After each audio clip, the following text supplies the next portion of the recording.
So I've got my wood supply in, caught a couple fish and ate them today. What a day, beautiful day, non-traveling day. Just hanging out. Gotta go home tomorrow though. Only a 3-day weekend.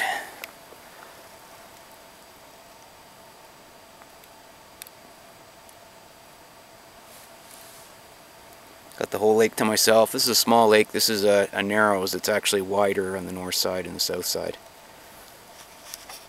Beautiful little walleye lake. Forest is all black spruce and jack pine.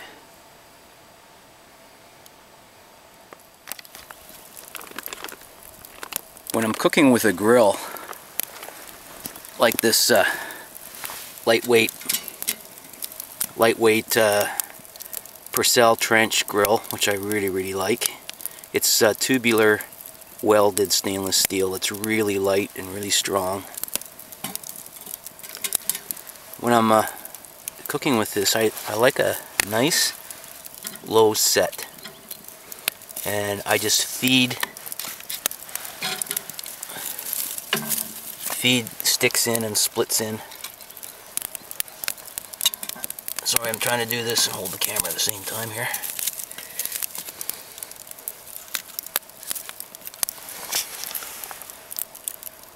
So yeah, that's what I like to do, and you don't use much firewood.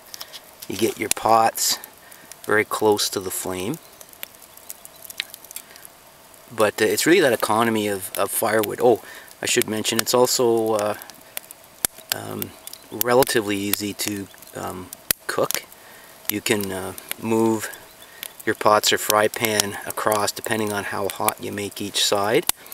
That grill is about 17 or 18 inches wide.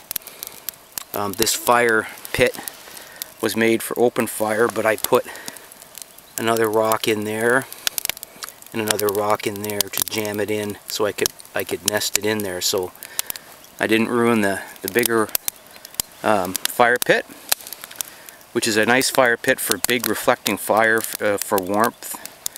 But for cooking, I always put I often put these little supports in for this grill. Yeah, so nice low fire set with a grill works pretty well, and you don't have to spend as much time gathering wood and cutting wood.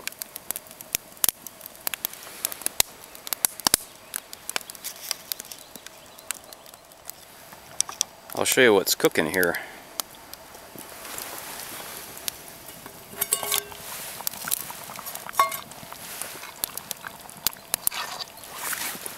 This is dried ground beef, dried onions, dried mushrooms, olive oil, and rotini pasta.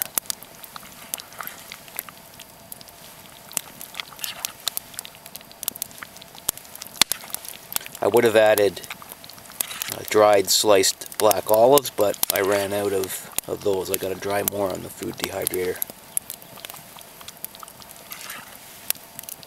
Almost done. I put everything in at once, and I know how much water to put in, and the pasta cooks like rice. So in other words, I didn't dirty another pot by boiling the pasta and draining it. I just started it all the same. And when the pasta is done, the ground beef and the mushrooms and the onions have fully rehydrated. You cook it really slow. You can see it's starting to, the fire's starting to flare up here. I'm going to have to move this pot over to the side over here, so it's just barely simmering.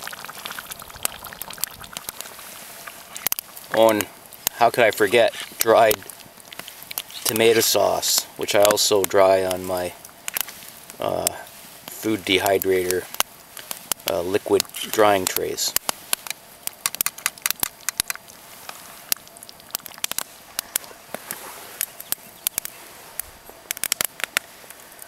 The nice thing about these pots with deep dish lids with fold out handles is they give you a dish to eat out of, as well as it being a pot lid. All my pots of various makes and models have deep dish lids and handles. This one did not come with bail handles, so I added tabs, offset bent, and drilled in and riveted. There you can see the rivet riveted through. It does the trick. The fold-out handles are also really great on this particular model of pot. Not essential, but it's a great bonus. But